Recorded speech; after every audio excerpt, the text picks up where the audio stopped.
حسان ناظرین کرام، 18 جون کی صبح آپ خوش آمدید کہتے ہیں. خوش آمدید کا لفظ استعمال کرتے ہوئے مجھے لگتا ہے میں تکلف کر رہا ہوں. جو حالات ہیں آج، اس میں نہ کوئی خوش آمدید کسی کو کہہ سکتا، نہ کرنے کی گنجائش ہے. سیاسی حالات تو پتہ نہیں کیا ہیں، وہ تو اندر اندر کھیل کھیلا جا رہا ہے، وہ ذکر اس کا کرتا ہوں کچھ دیر کے بعد. لیکن جو عام حالات ہیں، گرمی کا جو صورتحال، جو لوڈ شیڈنگ ہے. کل 4 گھنٹے بجلی آئی لاہور میں صرف 3 گھنٹے جاتی تھی، 15 منٹ آتی تھی، آدھا گھنٹہ آتی تھی. ایک آدھ بار کرم کیا انہوں نے، 1 گھنٹے تک بھی آئی ہے جی. نہ لوگوں کے جنریٹر چلتے تھے جو آپ دے گئے، جن کے پاس یو پی ایس تھے ہانپ گئے. دیکھیے جب 3 گھنٹے بجلی نہیں ہوگی اور 15 منٹ کے لیے بجلی آئے گی تو کون چارج کرے گا یو پی ایس کو جی. یعنی ملک میں ایک جو حالات پیدا ہوتے ہیں کہ انفراسٹرکچر بلڈ ہوتا ہے اس کو بھی تباہ کر دیتے ہیں. جنریٹر تو اس کام کے لیے تو ہے نہیں نا جی، گھروں میں لگتے ہیں کمرشل کہ وہ 6 گھنٹے چلتے رہیں گے.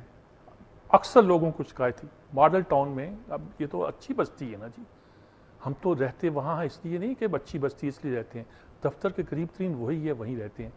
اور توقع یہی تھی کہ اس بستی میں رہنے کے نتیجے کے طور پر کچھ تو ریلیف ہوا ہوگا.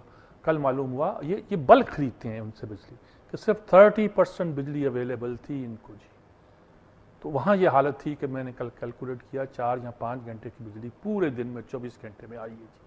بجلی اکثر بند رہتی رہی ہے. گھر میں اگر کوئی مہمان آ جاتا ہے تو شرمندگی کی، ٹھنڈا پانی نہیں آپ کو میسر آتا جی.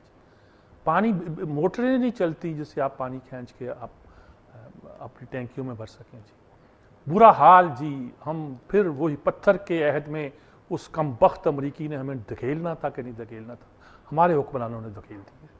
کوئی تصور تھا پاکستان میں جی کہ سارا دن لوگ بغیر بجلی کے بیٹھیں گے؟ لوڈ شیڈنگ کا مفہوم ہمیں نہیں آتا تھا صاحب چند برس پہلے تک. پھر معلوم ہوا کہ گھنٹے 2 گھنٹے کی لوڈ شیڈنگ ہوتی ہے. اس پہ ہم چیبے جبیں تھے اور کہہ رہے تھے کہ یہ مسئلہ حل ہونا چاہیے. لیکن یہ کہ سارا دن لوڈ شیڈنگ، کبھی کبھی مہربانی کر کے بجلی آ جائے تو اس پہ بات ہوتی ہے. میں لمبا کر رہا ہوں تمہید کو، لیکن خبر بھی کیا، خبر بھی یہی لوڈ شیڈنگ مظاہرے، لوڈ شیڈنگ مظاہرے. زرداری نے نوٹس لے لیا جی. نوٹس ہر بار نوٹس لیتے ہیں اور کل بجلی آ جائے گی جی، آ جائے گی جی. 22,000 میگا واٹ آپ نے پنجاب کے لیے پرووائڈ کر دیے اور سارا یعنی صورتحال کنسنٹریٹ کر رہی ہے. میں نے کہیں خبر دیکھی نہیں اور صوبوں کی زیادہ توجہ پنجاب پر ہی ہے. کیوں ہے؟ میرے خیال میں سیاست اس طرح کی زیادہ چلا نہیں کرتی جی. اور میں کچھ زیادہ نہیں کہنا چاہتا، لیتے ہیں وقفہ کے بعد حاضر ہوتے ہیں.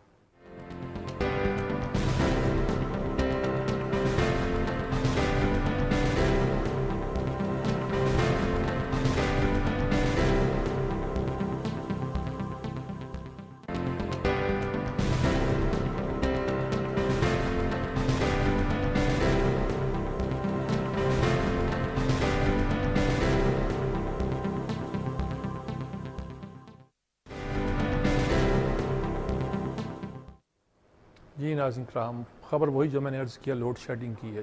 ٹکا کے لوڈ شیڈنگ ہو رہی ہے، بس لوڈ شیڈنگ کی لوڈ شیڈنگ ہو رہی ہے. اچھا، آپ کی حکومت کی گورننس کا کیا انداز ہے؟ آپ کو پتہ نہیں چلتا کہ اس چھٹی کے دن کتنی لوڈ شیڈنگ ہوگی جی، کتنی شارٹ فال ہے جی. پچھلی اتوار کو بھی یہی حالت تھی. 82 میگا واٹ کی شارٹیج تھی، اب 85 کی ہے، اس سے بھی بڑھ گیا، ریکارڈ ٹوٹ گیا. پچھلی اتوار کو ذرا سکون تھا. 4 دن آپ پیسے دیتے ہیں، معاملہ چلتا ہے. آپ حساب کتاب کیوں نہیں رکھتے؟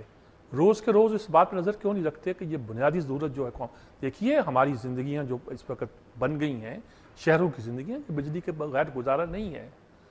دیہاتوں کے پرانے کچے مکان جو تھے وہ ٹھیک ہے، گزارا کر جاتے تھے، کفالت کر جاتے تھے. درختوں کے نیچے لوگ لیٹ جاتے تھے.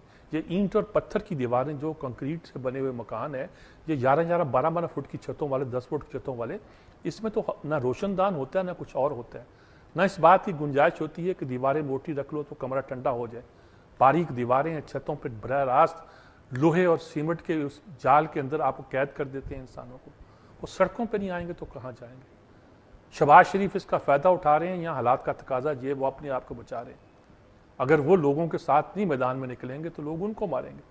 کل نواز شریف بھی نیلا گنبد پہنچے ہوئے تھے، وہاں تقریر کر رہے تھے. انہوں نے کہا شہباز ٹھیک کر رہے ہیں. وہ رحمان ملک کہتے ہیں کہ جی یہ سب کچھ شہباز شریف کروا رہے ہیں، وہ خیال رکھیں کہ سرکاری املاک کا نقصان نہ پہنچے. صاحب شہباز شریف کیسے کروا سکتے ہیں اگر لوگ تنگ نہ ہوں؟ لوگ بہت تنگ ہیں بھائی، لوگ بہت تنگ ہیں. بد دعائیں دے رہے ہیں، بد دعائیں دے رہے ہیں. 11ویں کی منت مانی ہے لوگوں نے کہ اے غوث اعظم کی اولاد، وہ کہتے ہیں جی غوث اعظم کا بیٹا، ان کی اولاد اس ملک پر حکمران ہے، اگر وہ حکمران ہے تو 11ویں والے تو ہی ہم پہ کرم کر۔ کس طرح کرم ہوگا ہم نہیں جانتے، تو ہمارا تو اگر دستگیر ہے، المدد یا غوث اعظم المدد کے میں نے کل نعرے سنے لوگوں سے۔ شہن اللہ یا عبد القادر جیلانی، کوئی کہتا ہوگا کہ شرک ہے، یہ بدعت ہے، کیا؟ میں نے لوگوں کو کہتے سنا ہے جی، تنگ ہیں لوگ، بہت تنگ آئے ہوئے لوگ، معیشت تو تباہ ہو۔ کل موٹر وے بند تھی آپ کی جی، فیصل آباد آنے جانے والے نہیں چل سکتے تھے، لوگوں نے موٹر وے بند کر دی تھی۔ اسلام آباد سے کوئی گاڑی نہیں آ رہی تھی، نہ جا رہی تھی۔ بالکل آپ کا نظام، ٹرینیں بند کر دی لوگوں نے، گاڑیاں بند کر دی لوگوں نے، موٹر وے بند کر دی لوگوں نے، اور یہ ٹائی لگائے، سوٹ پہنے اسلام آباد میں بیٹھے ٹھنڈ بھائی۔ یا تو لوڈ شیڈنگ کا یہی ریشو جو پنجاب میں ہے، پریزیڈنٹ ہاؤس اور پرائم منسٹر ہاؤس میں کر دیں، اور وہاں کے سارے جنریٹر اور باقی جو سسٹم ہے وہ بند کر دیں۔ میں دیکھتا ہوں یہ سوٹ کیسے پہنتا ہے، ٹائی کیسے لگاتا ہے، ہر چیز کی ایک انتہا ہوتی ہے صاحب۔ تنگ آ گئے ہیں لوگ اس سے، ہم الجھے ہوئے ہیں دوسرے مسئلوں پر۔ کوئی اسلان افتخار کا کیس ہے، کوئی اور طرح کے کیس آ جاتے ہیں جس میں ہم الجھے بیٹھے تجزیہ کرتے رہتے ہیں۔ کراچی کی حالت ہے ٹارگٹ کلنگ، 12 ٹارگٹ کلنگ جی۔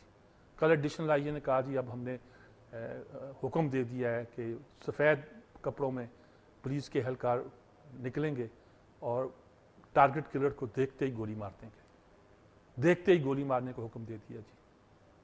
بھائی 2 ڈھائی 3 سال سے یہی کچھ ڈرامہ ہو رہا ہے، وہاں بھی آپ کو قابو نہیں آتی صورتحال۔ صوبائی حکومت کا ہے، وفاقی حکومت کا، ہمیں نہیں پتا، ہمیں پتا ہے کہ صورتحال آپ کے قابو میں نہیں ہے، اور قابو میں آ بھی نہیں رہی، اور شاید کسی کے کرنے کا ارادہ بھی نہیں ہے جی۔ اب وہ نیٹو سپلائی ہے جی، ایک تو خیر صدر صاحب ہمارے روس جا رہے ہیں، اچھی خبریں لائیں گے ہمیں پتہ ہے، لیکن سپلائی ہے ہماری جی، نیٹو سپلائی ہے، اس کا کیا حال ہوا؟ گورنر صاحب کہتے ہیں بلوچستان وہاں کے خیبر پختونخوا کے کہ بحال کرنا ہی پڑے گی، اس کے بغیر چارہ نہیں ہے جی۔ اور یہاں یہ ہماری دفاع پاکستان کونسل کہتی ہے کہ ہم سپریم کورٹ کے پاس جائیں اگر بحال کر دی جائے گی۔ پتہ نہیں کن کن مسائل میں ہم الجھ گئے ہیں، لیکن لوگوں کو مسئلہ سب سے بڑا اس وقت یہ ہے کہ ان کو سکون میسر نہیں ہے جی، بہت تنگ ہیں وہ جی، وہ جھپٹنے کو پھر رہے ہیں۔ دیکھیں جو انقلاب کی بات کرتے ہیں، انقلاب اس طرح آتا ہے، تنور میں بیٹھے ہوئے ہیں لوگ سب جناب، رات سے مجھے یہ فون کر کے ایس ایم ایس کر کے تنگ کر دیا لوگوں نے جی۔ تنگ نہیں کیا جی، وہ تنگ آئے ہوئے لوگ ہیں جی جو اپنا دکھڑا ہمیں سناتے ہیں۔ آنے سے پہلے مجھے کہا جا رہا تھا کہ جی کھل کے بات کرنا، میں آپ کے کہے بغیر بھی کرنے پہ مجبور ہوں، میں بھی اسی عذاب سے گزرا ہوں جس ساری قوم گزری۔ بھائی خبریں یہی 3 ہی ہیں جی، کراچی کی اور لوڈ شیڈنگ کی جی، اور نیٹو سپلائی کی جی۔ باقی خبریں جو ہیں 2-3 افسوسناک خبریں ہیں۔ ایک تو فوزیہ وہاب کی رحلت کی خبر ہے، ذاتی طور پر میں اس وقت سے جانتا ہوں جب وہ اسٹوڈنٹ تھی، اور وہ کراچی پریس کلب میں 77 کی موومنٹ میں وہاب اور وہ آیا کرتے تھے۔ نظریاتی بہت تھا بالکل، لیکن وہ اگر کسی کے پاس آ کے بیٹھتے تھے تو صرف میرے پاس آ کے بیٹھتے تھے، میں اس وقت سے جانتا ہوں۔ اور اس کے بعد ان سے اچھے خاصے گھریلو طرح کے تعلقات بھی تھے، یہاں آنے کے باوجود بھی۔ بہرحال میں کس شام کے شاید پروگرام میں اس کا ذکر تفصیل سے کروں۔ خبر دب گئی ہے آفاق صدیقی، ہمارے ایک بہت بڑے ادیب تھے، سکھر میں زیادہ وقت گزارا، سندھ اور ثقافت پہ بڑا کام کیا، اردو کے بڑے اچھے ادیب تھے، اور ابھی آخری دنوں میں ان کی بڑی قسموستی کی حالت میں کچھ ٹی وی پہ تصویریں بھی چلی ہیں، حکومت نے ذمہ لے لیا، یہ کر لیا، یہ چلتا رہتا ہے، اس کو جانا ہوتا ہے، اللہ اس کو بلا لیتا ہے۔ اور ایک خبر اور بھی ہے کہ عبد الرحمن مکی، جن کا نام آپ سنتے رہتے ہیں، جماعت الدعوہ کے قائد کے حوالے سے کہ بم پہ بلاسٹ میں گویا ان کا ہاتھ تھا یا کس کا ہاتھ تھا، ان کے بیٹے جو کہ حافظ سعید صاحب کے بھانجے بھی ہیں، عبد المحسن، کل ان کا انتقال بھی ہوا ہے، کینسر میں ہوا ہے۔ کئی خبریں میں نے دیکھی ہیں اس طرح کی۔ سے زیادہ نائف جو ولی عہد تھے سعودی عرب کے، وہ بھی اللہ کو پیارے ہو گئے، ہمارے وزیر اعظم اور جنرل کیانی اس سے اندازہ ہوتا ہے کہ ہمارے تعلقات ہیں تو بہت اچھے، ان کی نوعیت کیا ہے، ان کے جنازے میں شریک ہوئے ہیں۔ اور نظام دنیا تو چلتا رہتا ہے، لوگ آتے بھی ہیں چلتے بھی رہتے ہیں۔ وہ میں نے بتایا نا کہ ارسلان وغیرہ کے کیس کے حوالے سے چوشجات کہتے ہیں کہ جی اس میں تو کوئی عدلیہ کے ساتھ کھڑے ہیں، یہ کہ حکومت کے خلاف یہ کہا جا سکتا ہے کہ ایک شخص نے ایک شخص کے خلاف کمپلینٹ کی ہے، لیکن عدلیہ پہ حرف نہیں آنے دیں گے۔ آئے گا کہ نہیں آئے گا جی تو بات میں کرتے ہیں، ارادے کیا ہے، پلاننگ کیا ہے، اس کا تذکرہ ایک آدھا آرٹیکل میں آئے گا۔ پہلے اس وقت وقفہ لیتے ہیں، وقفے کے بعد حاضر ہوں گے۔